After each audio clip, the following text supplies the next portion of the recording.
Salut tout le monde, nouvelle vidéo de collection de jeux vidéo.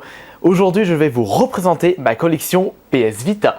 Ou plutôt, selon moi, la PS Bida, puisqu'au vu du nombre de jeux qui sont sortis depuis la date de la sortie de cette console, si je ne me trompe pas, c'était en mars 2012, puisque je l'avais acheté Day One, voire dès mois 1, voire 2 jours. Il avait sorti un petit peu avant à la Fnac, je l'avais précommandé justement. Je trouve que c'est vraiment dommage puisqu'elle a un gros potentiel cette console de chez Sony. Si on compare avec la 3DS, je suis quand même un petit peu plus attiré sur la PS Vita au vu de la console en général. Mais comme il y a moins de jeux, je me suis dit mais je vais jouer à quoi? Je vais pas toujours jouer au même jeu. C'est franchement dommage. Et donc comme vous pouvez plutôt le deviner, j'ai pas tant que ça des jeux Vita dans ma collection. J'en ai pas 200 par rapport à ma collection de jeux PS3, ma collection 360. Et je trouve que c'est quand même dommage, mais je vais quand même vous présenter mon peu de jeux Vita pour cette vidéo. Alors pour la version Vita que je possède, comme je vous l'avais dit, je l'ai acheté Day One, j'ai acheté la version Wi-Fi, parce que la version 3G ça m'intéressait pas de jouer en ligne sur une console portable. Moi quand je joue, pour le peu de fois que je joue en ligne, c'est sur salon. Sur console portable, ce serait plus des liaisons de plusieurs consoles tout autour de moi, comme la DS ou la 3DS quand je joue à Mario Kart avec des potes ou avec mon petit frère. Sinon, jouer en ligne à travers le monde d'une console portable, moi ça m'intéresse pas. Donc c'est la version Wi-Fi que je possède. D'ailleurs, il y a la Steam qui va bientôt sortir. Moi j'ai ma Vita, donc ça sert à rien que je rachète une version Slim. J'avais eu un bon de réduction de 50 € puisque je l'avais précommandé à la Fnac de Lyon-Pardieu et elle m'avait coûté 200 € avec les 50 € de réduction. J'ai dû m'acheter d'autres jeux. Et c'était un bon plan quand même, ça, 200 € la version Wi-Fi de la Vita.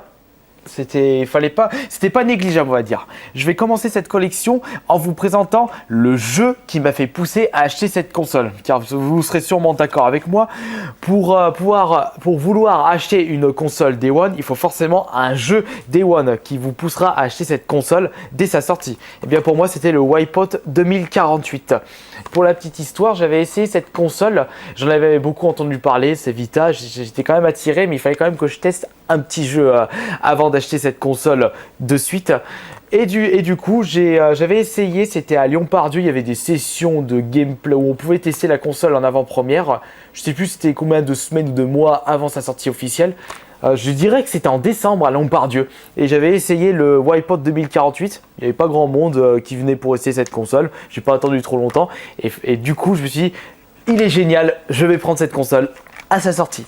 Puisque comme vous pouvez le savoir tous, je suis un grand fan de F-Zero GX et du coup de gros courses futuristes qui vont plutôt super vite avec une bonne sensation de vitesse. Et du coup j'ai été charmé pour le Wipeout 2048.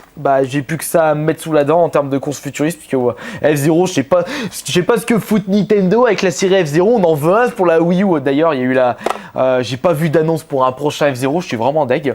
Donc franchement, excellent jeu de course pour la Vita à posséder absolument pour sa ludothèque PS Vita. Pour ceux qui aiment le genre de course et qui ne sont pas trop réticents sur la sensation de vitesse ou la difficulté, puisqu'il est quand même assez compliqué, surtout en vitesse maximale pour Wipeout. Nous continuons avec mon deuxième jeu de la PS Vita. Everybody Golf. Je ne sais pas quand est-ce que, quand est sorti le premier opus de cette série de chez Sony, Everybody Golf, parce que franchement, ça ressemble beaucoup au Mario Golf de la 64 et de Mario Golf de la Toadstool Tour sur la GameCube. Donc je ne sais pas qui a pompé qui a créé en premier non pas la série, mais cette façon de jouer à un jeu de golf. Ou à moins que c'est quelqu'un d'autre qui l'a inventé avant Everybody Golf et Mario Golf. Donc c'est le Mario Golf de chez Sony. Mais sans les Mario, Luigi, sans les personnages charismatiques de chez Nintendo. Un bon jeu de golf est quand même très dur quand on y regarde. Hop. Ensuite, il y a certains trophées, j'y arrive pas, c'est trop dur. J'ai également celui-là, j'avais trouvé dans un vide-grenier pour une dizaine d'euros. Très déçu, puisque moi je suis grand fan de Super Smash Bros. Et j'avais entendu parler de ce jeu, c'est Super Smash Bros de chez Sony avec tous les héros charismatiques des différentes licences de chez Sony. Et au final, j'ai pas été convaincu, je l'ai même trouvé fade celui-ci. Il faudrait que je m'y mette un petit peu plus sérieusement pour vous donner un avis plus construit de ma part. Alors, on continue avec un jeu de combat mais un petit peu plus pourri à la réalité augmentée. Reality Fighters, ça c'est en rapport avec la fonction caméra du jeu. Vous pouvez jouer avec vos personnages carrément dans votre salon avec vos propres décors. Et au final, c'est juste une petite option à la noix parce que le jeu en lui-même est bancal et banal. J'ai quand même joué un petit moment sur ce jeu. Je me demande d'ailleurs comment j'ai fait. On continue avec un jeu de musique, jeu musical ou jeu de rythme. Michael Jackson Experience HD.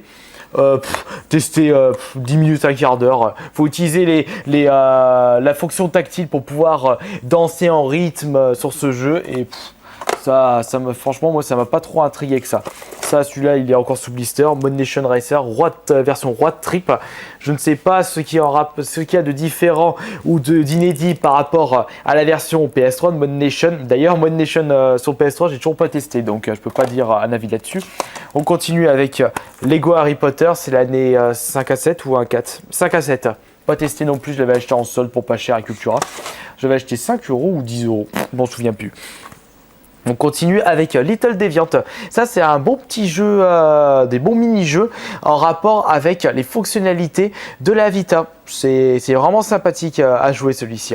Mais on fait vite le tour. Et puis on n'a plus envie d'y jouer plus tard. Je continue avec Army Corps of Hell. Quand j'ai joué à ce jeu, ça me fait penser à Overlord avec les petits gobelins. Et forcément j'ai trouvé sympa, mais j'ai dû jouer juste 20 minutes, 30 minutes, mais j'ai trouvé sympathique celui-ci.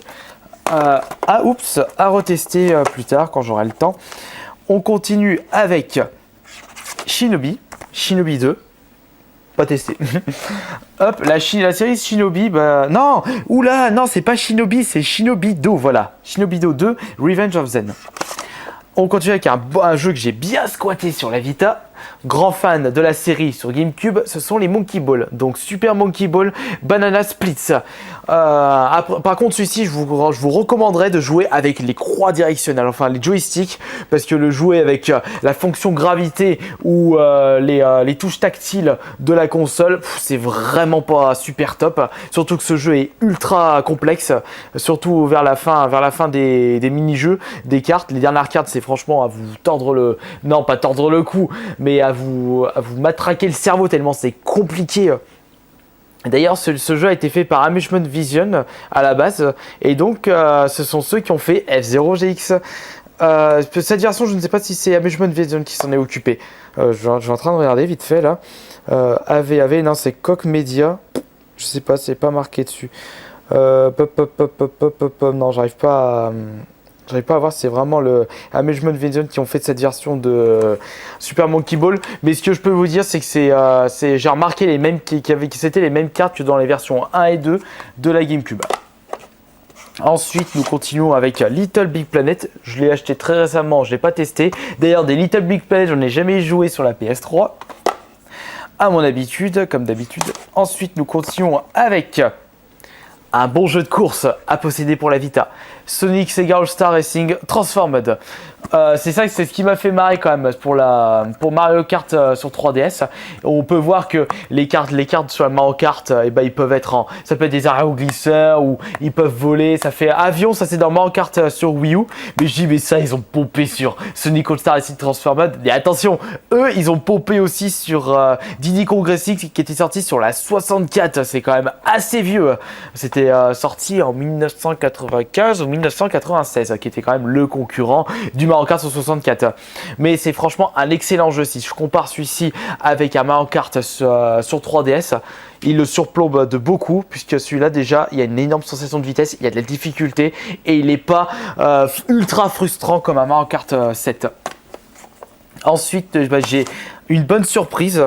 Rayman Origins, j'avais jamais joué auparavant sur la PS3 ou sur la 360 ou sur la Wii d'ailleurs, et j'ai découvert cet opus avec la version PS Vita et je m'attendais pas à un aussi bon jeu. Je m'amuse dessus, un bon jeu de plateforme de la série Rayman, enfin du bon jeu de plateforme pour la Vita.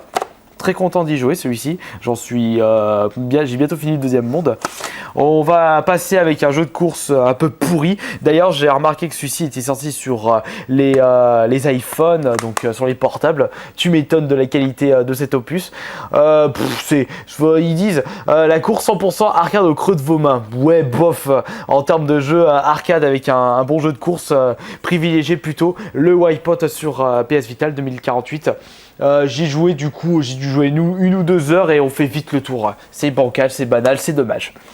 Et nous terminons cette collection PS Vita. Comme vous avez pu le voir, j'en ai pas eu tant que ça des jeux Vita depuis que j'ai possédé cette console. Metal Gear Solid HD Collection. J'ai pas encore testé, je suis pas trop attiré sur cette série de jeux, les Metal Gear. Donc c'est le 2 et le 3. J'aurais préféré quand même le 1 puisque c'est celui qui m'attire le plus dans les Metal Gear. Et du coup je l'avais acheté dans un vide-grenier, j'ai toujours pas testé depuis. Donc oui, il y a beaucoup de manquants, il y a quelques manquants sur cette collection PS Vita. Je pense bien sûr à Gravity Rush. Mais il faut dire que moi, sur ma façon d'acheter mes jeux, j'achète beaucoup en occasion dans les vides-greniers.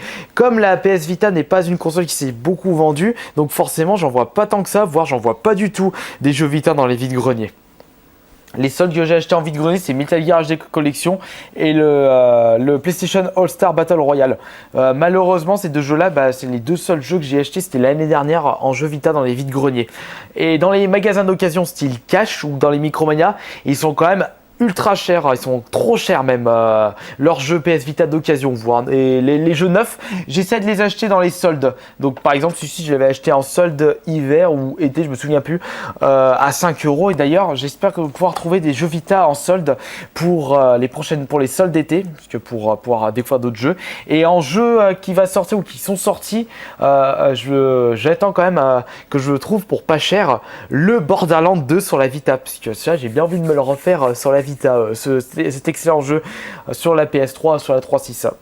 Donc voilà, j'espère que cette collection PS Vita vous aura plu. C'est un petit peu long quand même pour 18 ou 16 jeux. 2, 4, 6, 8, 10, 12, 13... Non, 14, 16. 16 jeux seulement pour la PS Vita. J'espère que cette vidéo de collection PS Vita vous aura plu. Et je vous dis à la prochaine.